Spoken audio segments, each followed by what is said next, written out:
अफगानिस्तान के विदेश मंत्री आमिर खान मुत्तकी भारत दौरे पर आए तो उन्होंने बीते दिनों अफगान एम्बेसी में एक प्रेस कॉन्फ्रेंस की। अब इस प्रेस कॉन्फ्रेंस में कहीं से महिला पत्रकार नहीं पहुंच पाई। महिला पत्रकार इस प्रेस कॉन्फ्रेंस में क्यों नहीं पहुंची और उन्हें आने से किसने रोका, अब तक इसकी कहानी स्पष्ट नहीं हो पाई। लेकिन अगले ही दिन एक और प्रेस कॉन्फ्रेंस हुई और बाकायदा इस प्रेस कॉन्फ्रेंस में अफगानिस्तान के विदेश मंत्री आमिर खान मुत्तकी मौजूद थे और महिला पत्रकार भी मौजूद थी। और बाकायदा आमिर खान मुत्तकी ने क्या कहा कि भाई हम क्यों महिला पत्रकारों को रोकेंगे, और हो सकता है किसी मिस गाइडेंस की वजह से या कोई ऐसा अफवाह उड़ गई हो जिसकी वजह से महिला पत्रकार नहीं पहुंची, मिसअंडरस्टैंडिंग हो सकती है। लेकिन खुद तालिबान के विदेश मंत्री ने कह दिया कि हमने नहीं रोका। लेकिन एक प्रेस कॉन्फ्रेंस में किसी मिस लीड करने की वजह से, मिसगाइडेड होने की वजह से, मिसअंडरस्टैंडिंग होने की वजह से महिला पत्रकार नहीं पहुंच पाई, तो भारत के जो तथाकथित विपक्षी नेता हैं उनकी महिला शक्ति जाग गई, नारी शक्ति जाग गई और सबसे पहला प्रहार भारत के प्रधानमंत्री पर कर दिया। क्योंकि भारत के प्रधानमंत्री पर पहले भी कोशिश की गई कि इन्हें महिला विरोधी साबित की जाए। पहले भी पीएम मोदी की पत्नी को लेकर कई सवाल किए गए, अमित शाह को लेकर सवाल किए गए, अलग अलग बातें की गई। लेकिन इस बार पूरी कोशिश थी कि अब भारत को कहीं ना कहीं, भारत के प्रधानमंत्री को घेरना शुरू किया जाए। प्रियंका गांधी, राहुल गांधी, पूरा विपक्ष कूद पड़ा और सीधे पीएम मोदी से स्पष्टीकरण की मांग हो गई कि तालिबान के हाथों आपने देश बेच दिया, महिलाओं का आपने स्वतंत्रता बेच दी, ये कर दिया, वो कर दिया। जब तक ये भीड़ में लड़ाई चली रही थी कि अगले दिन एक और पीसी हो गई। इस पीसी में महिला पत्रकार भी गई, सब कुछ हुआ और बाकायदा तालिबान के जो नेता हैं उन्होंने स्पष्टीकरण भी दिया कि हमने नहीं रोका। लेकिन तालिबान की प्रेस कॉन्फ्रेंस में महिला पत्रकार नजर नहीं आई तो पूरा विपक्ष हाय हाय हाय करने लगा, रोने लगा और लगा कि महिलाओं की लड़ाई तो इनसे बेहतर कोई लड़ नहीं सकता है। लेकिन उसी वक्त पश्चिम बंगाल के दुर्गापुर में एमबीबीएस की द्वितीय वर्ष की एक छात्रा के साथ 5 लोगों ने दुष्कर्म की घटना को अंजाम दिया। इस घटना के जो 5 आरोपी हैं, 3 को गिरफ्तार कर लिया गया है और तीनों मुस्लिम वर्ग से आते हैं। इसके बाद जब घटना को लेकर दुर्गापुर में और पश्चिम बंगाल में आक्रोश देखा गया तो पश्चिम बंगाल की मुख्यमंत्री ममता बनर्जी ने जो बयान दिया, इस बयान में विपक्ष ने चुप्पी धारण कर ली है। इस बयान के बाद विपक्ष का मुंह नहीं खुल रहा है। क्यों? अगर हमने मुंह खोल दिया तो ममता बनर्जी तो इंडिया अलायंस की है, ये पता चल जाएगा कि हम महिला विरोधी हैं। हुआ क्या है मैं आपको बताता हूं। महिला विरोधी बयान दिया है पश्चिम बंगाल की मुख्यमंत्री ने, महिलाओं की स्वतंत्रता को बंगाल में खत्म कर दिया है पश्चिम बंगाल की मुख्यमंत्री ने, और अपनी तुष्टीकरण की राजनीति में महिला सम्मान, महिला अस्मिता को ममता बनर्जी ने बेच दिया है।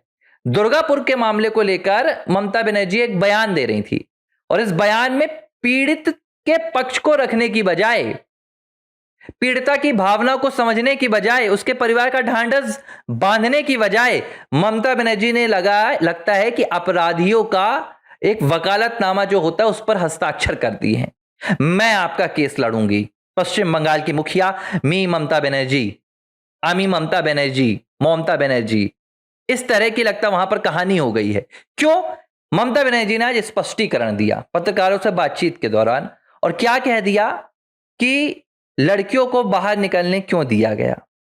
जिस लड़की के साथ दुष्कर्म की यह घटना हुई वो उड़ीसा की रहने वाली है। कहा जा रहा है कि वो करीब 8 साढ़े 8 बजे अपने एक दोस्त के साथ बाहर निकली थी। तो ममता बनर्जी ने इस लड़की के बाहर निकलने पर सवाल खड़ा कर दिया और ममता बनर्जी ने कह दिया कि भाई बाहर निकलने की इजाजत नहीं है हॉस्टल से, आप रात को बाहर क्यों निकलती हैं? मैं लड़कियों से कहूंगी कि वो रात को निकलना बंद कर दें। ये कोई तालिबान, कोई तुगलकी फरमान नहीं था। तालिबान ने तो फिर भी महिलाओं को एंट्री दे दी, जिस तालिबान को लेकर ये सरकार को घेर रहे थे। लेकिन ममता बनर्जी ने पश्चिम बंगाल में एक महिला, एक बिटिया, एक बहन, एक मेडिकल की छात्रा के साथ दुष्कर्म की घटना के बाद इस कदर शर्मनाक बयान दिया, लेकिन कोई भी विपक्ष का नेता ममता बनर्जी के इस बयान पर आपत्ति नहीं जता रहा है। यह है इनका महिलाओं के प्रति सम्मान, ये है इनकी महिलाओं की लड़ाई, ये है प्रियंका की लड़की हूं लड़ सकती का ढोंग, ये है कांग्रेस का असली चेहरा, ये है आप समझ लीजिए आरजेडी का चेहरा, अखिलेश का चेहरा। सबने अपने नाक कान मुंह सब बंद कर लिया है। क्यों भाई नहीं निकल सकती लड़कियां? उत्तर प्रदेश में रात को 2 बजे लड़कियां निकल सकती हैं, योगी आदित्यनाथ का शासन है। गुजरात में लड़कियां निकल सकती हैं, कहां नहीं निकल सकती? तो बंगाल ऐसा कौन सा विशेष राज्य है? या तो ममता बनर्जी भाई, अगर ऐसी स्थिति बंगाल की हो गई है कि अपराधी ममता बनर्जी के ऊपर हावी हो गए हैं और ममता बनर्जी नसीहत दे रही है कि सभी लोग अपने अपने घरों में घुस जाइए, छिप जाइए, तो फिर ममता बनर्जी को इस्तीफा दे देना चाहिए। ममता बनर्जी को अपनी सरकार छोड़ देनी चाहिए और खुद भी किसी एक घर में जाकर दुबक जाना चाहिए और शाम को 5 बजे के बाद घर से तब तक नहीं निकलना चाहिए जब तक बंगाल में भाजपा की सरकार या किसी और की सरकार ना बन जाए। अगर वो सरकार सुरक्षा सुनिश्चित करेगी तो आजादी से घूमिएगा, नहीं तो अगर नहीं सुरक्षित कर पाएगी, सुनिश्चित कर पाएगी सुरक्षा, तो आप भी भीतर घुस जाइएगा। मतलब लोकतंत्र के नाम पर, कानून व्यवस्था के नाम पर इन वामपंथी और विशेष तुष्टीकरण की राजनीति से सुशोभित सरकारों ने मजाक बना डाला है। इस तरह के बयानों पर मुझे लगता है कि माननीय सुप्रीम कोर्ट क्यों सो जाता है। इस तरह के बयानों पर मुझे लगता है कि जो माननीय राज्य की हाईकोर्ट होती हैं, अदालतें होती हैं, वो क्यों खामोश हो जाती हैं। छोटे छोटे मामलों पे बड़े बड़े इनकी बयान आ जाती है, बड़े बड़े इनकी टिप्पणी आ जाती है, लेकिन राज्य का अगर एक मुख्यमंत्री जो आपके संवैधानिक मौलिक अधिकार हैं उन्हें छीनने की कोशिश कर रहा है, और कब कर रहा है? एक अपराधी को बचाने के लिए। अपराधियों को क्यों बचाया जा रहा है और ममता बनर्जी का यह बयान क्यों आ रहा है? क्योंकि जो अपराधी हैं वो विशेष उनके वोट बैंक वाले वर्ग से आते हैं और उनके खिलाफ माहौल ना बने तो ममता बनर्जी ने पीड़िता को ही कटघरे में खड़ा कर दिया। फैसला भाई आप कीजिए, मैं क्या बताऊं। मैं तो सच बता सकता हूं, राष्ट्र की बात कर सकता हूं, राष्ट्र के मुद्दे उठा सकता हूं। कमेंट कर जरूर बताइएगा।